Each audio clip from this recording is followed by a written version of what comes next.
Biografía de Albert Einstein. Biografía 35x60. Inicialmente Einstein tenía puestas grandes esperanzas en la conferencia, tal como escribió en un artículo para el diario Nation. Será decisiva para el destino de la generación actual y para la futura. Pero advertía también de que no debía contentarse con establecer unas tibias normas de limitación de armamentos. Los meros acuerdos para limitar armamentos no confieren protección alguna, decía. Lejos de ello, debería haber un organismo internacional dotado de la capacidad de arbitrar en las disputas e imponer la paz. El arbitrio obligatorio debe verse respaldado por una fuerza ejecutiva. 999 Einstein, su vida y su universo www.librosmaravillosos.com Walter Isaacson 499 Preparado por Patricio Barros. Sus temores se vieron confirmados. La conferencia se quedó empantanada en cuestiones tales como el modo de calcular la capacidad ofensiva de los portaaviones a la hora de evaluar el equilibrio en el control de armamentos. Einstein se presentó en Ginebra en mayo, justo cuando se abordaba este tema. Cuando apareció en la tribuna de espectadores, los delegados interrumpieron sus discusiones y se levantaron a aplaudirle. Pero Einstein no estaba contento. Aquella noche convocó una conferencia de prensa en su hotel para denunciar su timidez. No se hace menos probable que haya guerras formulando reglas de combate, declaró ante docenas de excitados periodistas que habían abandonado la conferencia para dar cuenta de sus críticas. Subimos a las azoteas, todos nosotros, y denunciar esta conferencia como una farsa. Einstein afirmaba que sería mejor que la conferencia fracasara abiertamente antes que terminar con un acuerdo para humanizar la guerra, que él consideraba un trágico error. Einstein tendía a volverse poco práctico fuera del ámbito científico, comentaría su amigo, novelista y pacifista como él Romain Rolland. Teniendo en cuenta lo que estaba a punto de ocurrir en Alemania, el desarme era una quimera, y las esperanzas pacifistas resultaban, por emplear un término que en ocasiones se usó contra Einstein, ingenuas. Pero habría que señalar que sus críticas no estaban exentas de mérito, ya que los acólitos del control de armamentos reunidos en Ginebra nos mostrarían menos ingenuos. Pasarían 5 años enzarzados en inútiles y arcanos debates mientras Alemania se dedicaba a rearmarse. Ideales políticos de un paso más, Einstein. Exhortaba el titular. Pertenecía a un artículo publicado en agosto de 1931 en forma de carta abierta a Einstein y escrito por el líder socialista alemán Kurt Tiller, uno de los muchos activistas de la izquierda que instaban a Einstein a extender su pacifismo a una visión Einstein, su vida y su universo www.librosmaravillosos.com Walter Isaacson 500 Preparado por Patricio Barros Política más radical. El pacifismo, decía Tiller, representaba solo un paso parcial. El verdadero objetivo era propugnar la revolución socialista. Einstein calificó el artículo de bastante tonto. El pacifismo no requería el socialismo, y a veces las revoluciones socialistas llevaban a la supresión de la libertad. No estoy convencido de que quienes obtuvieran el poder por medio de acciones revolucionarias actuaran de acuerdo con mis ideales, le escribiría a Tiller. También creo que la lucha por la paz debe propugnarse enérgicamente, mucho más que cualquier intento de realizar reformas sociales. 1001 El pacifismo, la defensa del federalismo mundial y la aversión al nacionalismo de Einstein formaban parte de una opinión política que incluía también la pasión por la justicia social, la simpatía por los oprimidos, la antipatía por el racismo y la predilección por el socialismo. Pero durante la década de 1930, como en el pasado, su recelo ante la autoridad, su lealtad al individualismo y su afición a la libertad personal le hacían resistirse a los dogmas del bolchevismo y el comunismo. Einstein no era ni rojo ni crédulo, escribe Fred Jerome, que ha analizado tanto la postura política de Einstein como el abultado dossier de materiales sobre él recopilados por el FBI. 1002 El recelo frente a la autoridad reflejaba el más fundamental de todos los principios morales de Einstein. La libertad y el individualismo son necesarios para que florezcan la creatividad y la imaginación. Lo había demostrado ya siendo un joven investigador impertinente, y en 1931 había proclamado claramente ese mismo principio. Creo que la misión más importante del Estado es proteger al individuo y posibilitar que desarrolle una personalidad creativa, había dicho. 1003 Thomas Bucke, hijo de un médico que cuidaba de las hijas de Elsa, tenía 13 años cuando conoció a Einstein en 1932, y ambos iniciaron lo que se convertiría en una prolongada discusión sobre política. Einstein era humanista, socialista y demócrata, recordaría Bucke. Estaba completamente en contra de cualquier totalitarismo, fuera ruso, alemán o Einstein, su vida y su universo. www.librosmaravillosos.com Walter Isaacson 501 preparado por Patricio Barros sudamericano. Aprobaba cierta combinación de capitalismo y socialismo. Y odiaba todas las dictaduras, de derechas o de izquierdas. 1004 El escepticismo de Einstein frente al comunismo se hizo evidente cuando fue invitado al Congreso Mundial Antibélico de 1932. Aunque en teoría se trataba de un encuentro pacifista, en realidad se había convertido en una avanzadilla de los comunistas soviéticos. La convocatoria oficial del Congreso, por ejemplo, denunciaba a las potencias imperialistas por alentar la actitud agresiva de Japón hacia la Unión Soviética. Einstein se negó a asistir y a respaldar su manifiesto. Dada la glorificación de la Rusia soviética que este incluye, dijo, no puedo prestarme a afirmarlo. Einstein añadía que había llegado a algunas sombrías conclusiones sobre Rusia. Por arriba parece haber una lucha personal en la que se emplean los medios más sucios por parte de individuos hambrientos de poder que actúan por motivos puramente egoístas. Por abajo parece haber una completa supresión de la libertad individual y de expresión. Uno se pregunta si vale la pena vivir en tales condiciones. De manera perversa, posteriormente, cuando el FBI recopiló un dossier secreto sobre Einstein durante la caza de brujas de la década de 1950, una de las pruebas citadas en su contra era que había aceptado, en lugar de rechazar, la invitación a participar activamente en aquel Congreso Mundial. 1005 Uno de los amigos de Einstein en aquella época era Isaac Don Levine, un periodista estadounidense de origen ruso que había simpatizado con los comunistas, pero que luego había criticado resueltamente a Stalin y su régimen brutal como columnista de los periódicos del grupo Hearst. Junto con otros defensores de las libertades civiles, incluidos Roger Baldwin, fundador de la ACLU, Unión Americana por las Libertades Civiles, y Bertrand Russell, Einstein respaldó la publicación de un texto de Levine donde éste revelaba los horrores estalinistas, cartas desde las prisiones rusas. Incluso hizo un artículo, escrito a mano, en el que denunciaba el régimen de terror de Rusia.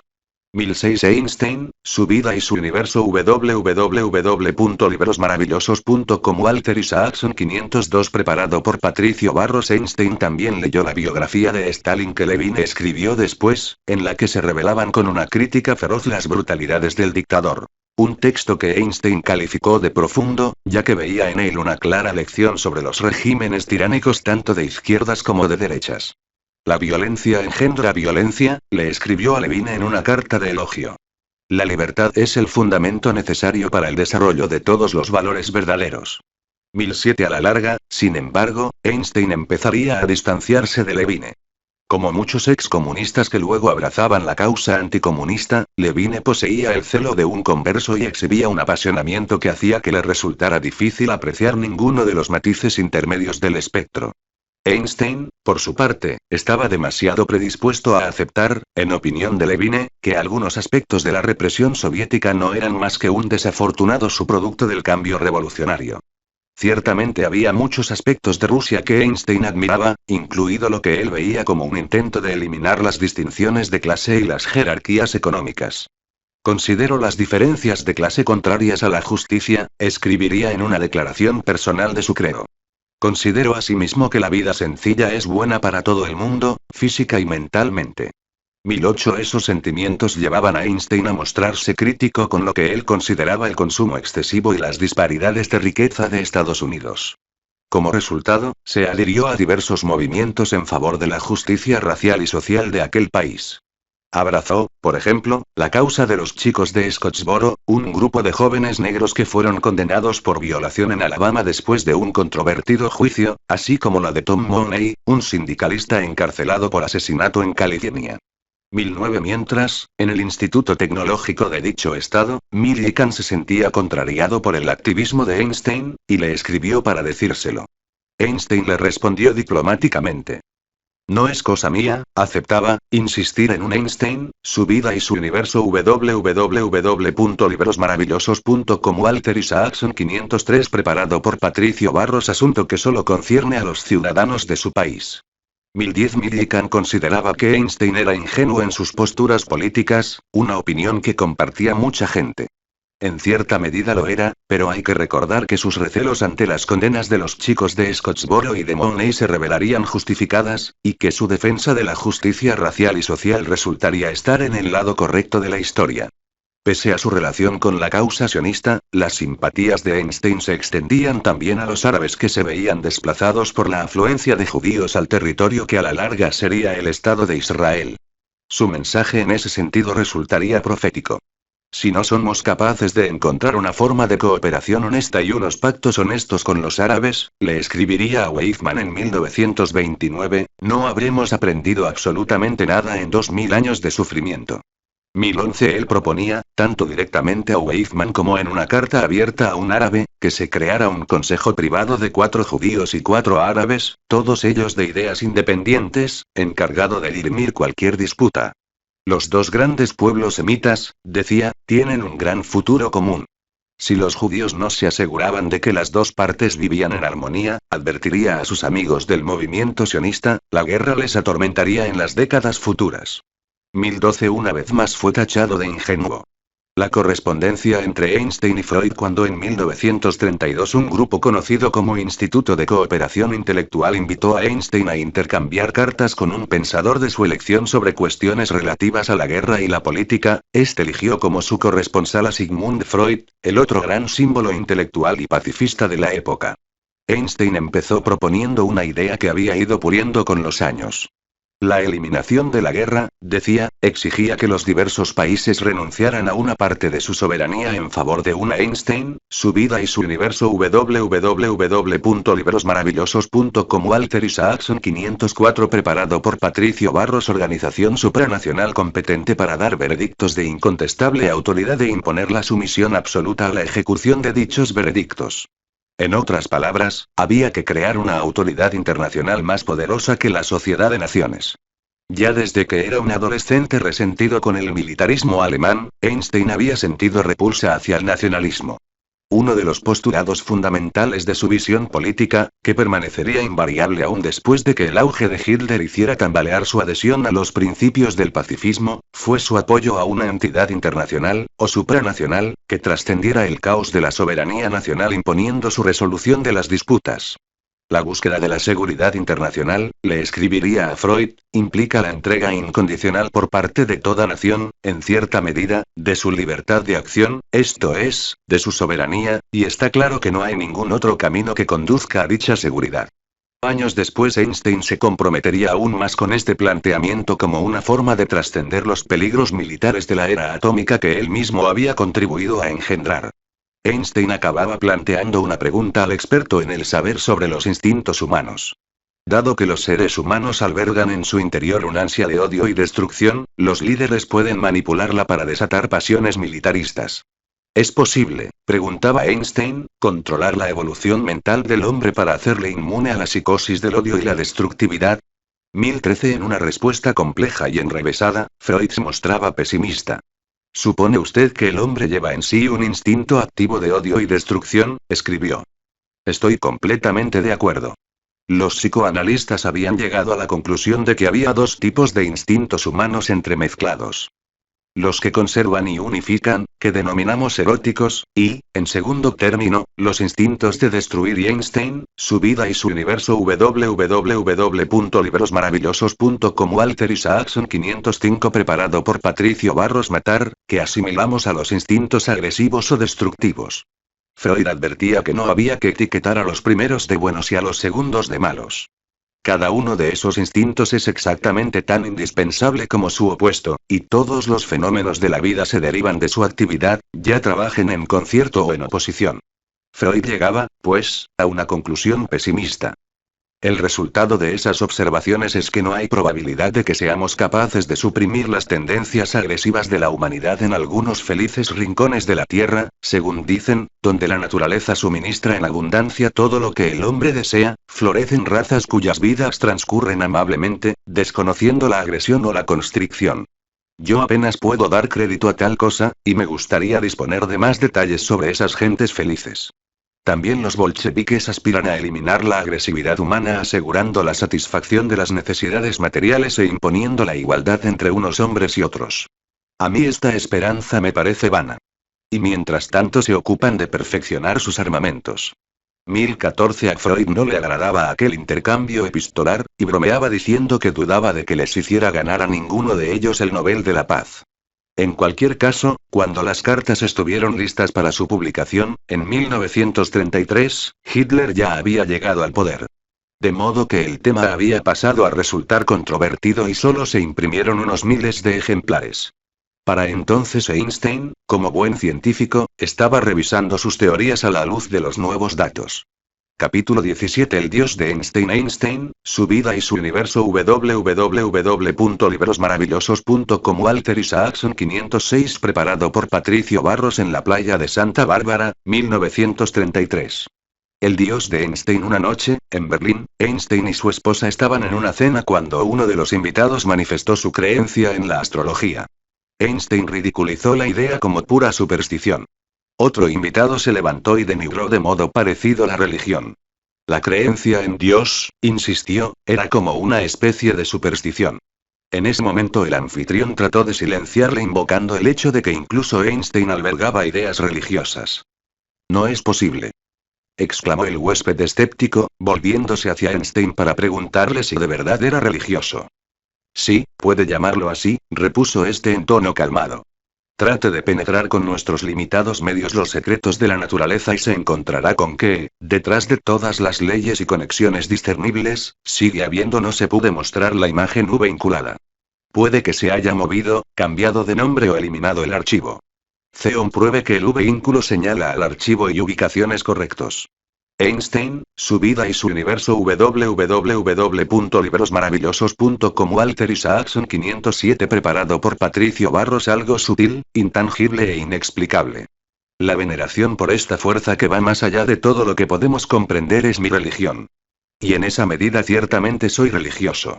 1015 De niño, Einstein había pasado por una fase de éxtasis religioso, y luego se había rebelado contra ella. Durante las 3 décadas siguientes tendería a no pronunciarse demasiado sobre el tema. Pero más o menos a partir de los 50 años empezó a expresar con mayor claridad, en varios ensayos, entrevistas y cartas, su cada vez más profunda apreciación de su tradición judía, así como, de manera relativamente independiente, su creencia en Dios, si bien con un concepto de Dios impersonal y deísta. Había probablemente muchas razones para ello, además de la natural propensión a reflexionar sobre lo eterno que suele darse a los 50 años. La afinidad que sentía por los demás judíos debido a su constante opresión hizo renacer algunos de sus sentimientos religiosos. Pero sobre todo, sus creencias parecían surgir de la actitud de reverencia por el orden trascendente que había descubierto a través de su trabajo científico. Ya fuera al abrazar la belleza de sus ecuaciones del campo gravitatorio, ya al rechazar la incertidumbre de la mecánica cuántica, Einstein mostraba una profunda fe en el carácter ordenado del universo. Esto servía de base a su perspectiva científica, y también a su perspectiva religiosa. La mayor satisfacción para un científico, escribía en 1929, es llegar a darse cuenta de que el propio Dios no podría haber dispuesto esas conexiones de ninguna otra manera que de la que de hecho existe, no más de lo que habría estado en su poder hacer del 4 un número primo. 1016 Para Einstein, como para la mayoría de las personas, la creencia en algo más grande que él mismo se convertiría en un sentimiento definitorio. Produciría en él una mezcla de confianza y humildad, aligerada por una agradable sencillez. Y dada su proclividad a centrarse en sí mismo, serían estas dotes bien recibidas.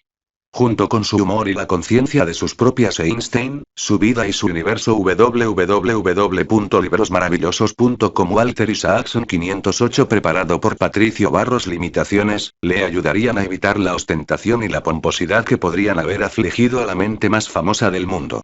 Sus sentimientos religiosos de reverencia y humildad informaban también su sentido de la justicia social, el cual le impulsaba a rebelarse ante las trampas de la jerarquía o la diferencia de clase, a evitar el consumo excesivo y el materialismo, y a dedicarse a los esfuerzos en favor de los refugiados y los oprimidos.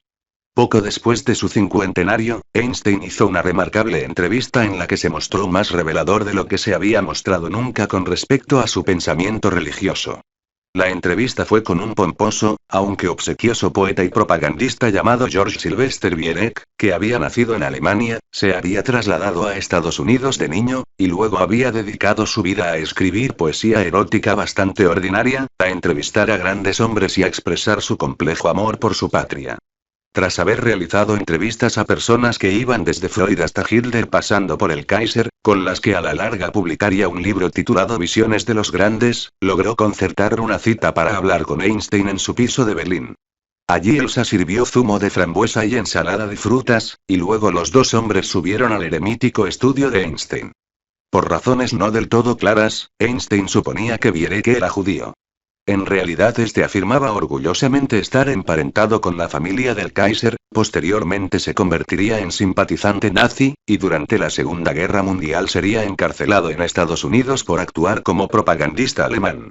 1017 Viereck empezó preguntándole a Einstein, si se consideraba alemán o judío. Se pueden ser ambas cosas, replicó Einstein. El nacionalismo es una enfermedad infantil, el sarampión de la humanidad. ¿Debían tratar de asimilarse los judíos? Nosotros los judíos hemos estado demasiado ansiosos por sacrificar nuestra idiosincrasia para adaptarnos. Einstein, su vida y su universo www.librosmaravillosos.com Walter Isaacson 509 preparado por Patricio Barros ¿En qué medida se sentía influido por el cristianismo? De niño recibí instrucción tanto sobre la Biblia como sobre el Talmud. Soy judío, pero me siento cautivado por la luminosa figura del Nazareno. ¿Aceptaba la existencia histórica de Jesús? Sin duda alguna. Nadie puede leer los evangelios sin sentir la presencia real de Jesús. Él personalmente palpita en cada palabra. Ningún mito está tan lleno de vida. ¿Creía en Dios? No soy ateo. El problema que ello entraña es demasiado vasto para nuestras mentes limitadas. Estamos en la situación de un niño pequeño que entra en una enorme biblioteca llena de libros en muchas lenguas. El niño sabe que alguien debe de haber escrito esos libros. No sabe cómo. No entiende las lenguas en las que están escritos. El niño sospecha vagamente que hay un orden misterioso en la disposición de los libros, pero no sabe cuál es. Esa, me parece, es la actitud de incluso el ser humano más inteligente hacia Dios. Vemos que el universo está maravillosamente dispuesto y que obedece a ciertas leyes, pero solo comprendemos esas leyes vagamente. ¿Era ese un concepto judío de Dios? Yo soy determinista. No creo en el libre albedrío. Los judíos creen en el libre albedrío. Creen que el hombre configura su propia vida. Yo rechazo esa doctrina. En ese aspecto no soy judío. ¿Era entonces el Dios de Spinoza? Me siento fascinado por el panteísmo de Spinoza, pero admiro todavía más su contribución al pensamiento moderno, puesto que él es el primer filósofo que trata el alma y el cuerpo como una sola cosa, y no como dos cosas separadas. ¿Cómo obtenía sus ideas? Yo tengo bastante de artista que dibujo libremente en mi imaginación. La imaginación es más importante que el conocimiento. El conocimiento es limitado. La imaginación rodea el mundo. ¿Creía en la inmortalidad? No. Y para mí, una vida es suficiente. 1018 Einstein pretendía expresar esos sentimientos con claridad, tanto para sí mismo como para todos aquellos que deseaban de él una respuesta sencilla sobre su fe. De modo que en el verano de 1930, mientras se dedicaba a Einstein, su vida y su universo www.librosmaravillosos.com Walter Isaacson 510 preparado por Patricio Barros navegar y a reflexionar en Catut, compuso un credo personal, lo que creo. Este concluía con una explicación de lo que quería decir cuando se calificaba a sí mismo de religioso. La más bella emoción que podemos experimentar es el misterio. Es la emoción fundamental que subyace a todo arte y ciencia verdaderos. Aquel que desconoce esta emoción, que ya no puede maravillarse y sentirse arrobado de sobrecogimiento, es como si estuviera muerto, como una vela apagada. Sentir que detrás de todo lo que podemos experimentar hay algo que no pueden captar nuestras mentes, cuya belleza y sublimidad nos alcanza solo de manera indirecta. Eso es la religiosidad. En este sentido, y solo en este sentido, yo soy un hombre devotamente religioso. 1019 La gente encontraría este texto evocador, incluso estimulante, y de él se reeditarían repetidamente toda una serie de traducciones a distintos idiomas. Pero no debe sorprendernos que no satisficiera a quienes deseaban una respuesta sencilla y directa a la pregunta de si creía o no en Dios. Como resultado de ello, conseguir que Einstein respondiera de manera concreta a esa pregunta vendría a reemplazar a la anterior obsesión por tratar de que explicara la relatividad en una sola frase. Un banquero de Colorado escribió que había recibido ya la respuesta de 24 premios Nobel a la pregunta de si creían en Dios, y le pidió a Einstein que la respondiera él también. No puedo concebir un Dios personal que influya directamente en las acciones de los individuos o que se siente a juzgar a las criaturas que él mismo ha creado, garabateó Einstein en una carta. Mi religiosidad consiste en una humilde admiración por el espíritu infinitamente superior que se revela en lo poco que podemos comprender del mundo cognoscible. Esta convicción profundamente emocional de la presencia de una potencia racional superior, que se revela en el incomprensible universo, constituye mi idea de Dios. 1020 Einstein, su vida y su universo www.librosmaravillosos.com Walter Isaacson 511 preparado por Patricio Barros. Una joven que estudiaba sexto curso en una escuela dominical de Nueva York le planteó la cuestión de una forma ligeramente distinta. ¿Rezan los científicos?, preguntaba. Einstein se la tomó en serio. La investigación científica se basa en la idea de que todo lo que acontece viene determinado por las leyes de la naturaleza, y esto vale también para las acciones de las personas, le explicó. Por esa razón, un científico difícilmente se sentirá inclinado a creer que los acontecimientos puedan verse influidos por una oración, es decir, por un deseo dirigido a un ser sobrenatural. Eso no significaba, sin embargo, que no hubiera un todopoderoso, un espíritu mayor que nosotros. Como él mismo pasaría a explicar a continuación a la muchacha. Todo el que se dedica en serio a la actividad de la ciencia se convence de que un espíritu se manifiesta en las leyes del universo. Un espíritu inmensamente superior al del hombre, y uno ante el que nosotros, con nuestros modestos poderes, debemos sentirnos humildes. De ese modo la actividad de la ciencia lleva a una clase especial de sentimiento religioso, que de hecho resulta bastante distinto de la religiosidad de alguien más ingenuo. 1021 Para algunos, solo la creencia clara en un Dios personal que controlara nuestra vida diaria se consideraría una respuesta satisfactoria, y las ideas de Einstein acerca de un espíritu cósmico impersonal, al igual que sus teorías de la relatividad, merecían ser calificadas como lo que en realidad eran. Dudo muy seriamente de que el propio Einstein sepa realmente lo que está dando a entender, diría el cardenal de Boston, William Henry O'Connell. Pero una cosa parecía clara, era una creencia atea. El resultado de esta dudosa y oscura especulación sobre el tiempo y el espacio es una capa bajo la que se oculta la espantosa aparición del ateísmo. 1022 Aquel ataque público por parte de un cardenal llevó al célebre líder judío ortodoxo de Nueva York, el rabino Herbert S. Goldstein, a enviar a Einstein, su vida y su universo www.librosmaravillosos.com Walter Isaacson 512 preparado por Patricio Barros un telegrama bastante directo. ¿Cree usted en Dios? Stop. Respuesta pagada. 50 palabras. Einstein apenas usó la mitad del número de palabras permitido, en un texto que se convertiría en la versión más famosa de una respuesta que solía dar a menudo. Creo en el Dios de Spinoza, que se revela en la legítima armonía de todo lo que existe, pero no en un Dios que se ocupa del destino y de los actos de la humanidad. 1023 La respuesta de Einstein no resultaba reconfortante para todo el mundo. Algunos judíos religiosos, por ejemplo, señalaron que Spinoza precisamente había sido excomulgado de la comunidad judía de Ámsterdam por sustentar aquellas ideas, y por si ello fuera poco, también había sido condenado por la Iglesia Católica. El cardenal O'Connell habría hecho bien en no atacar la teoría de Einstein, diría un rabino del Bronx. Einstein aún habría hecho mejor en no proclamar su incredulidad en un Dios que se ocupa de los destinos y las acciones de las personas. Ambos han pronunciado dictámenes sobre ámbitos que están fuera de su competencia. 1024 Pese a ello, la mayoría de la gente se sentiría satisfecha, compartiera plenamente la opinión de Einstein o no, puesto que podía apreciar perfectamente lo que éste decía. La idea de un Dios impersonal, cuya mano se ve reflejada en la gloria de la creación pero que no interviene en la existencia cotidiana, forma parte de una respetable tradición tanto en Europa como en América.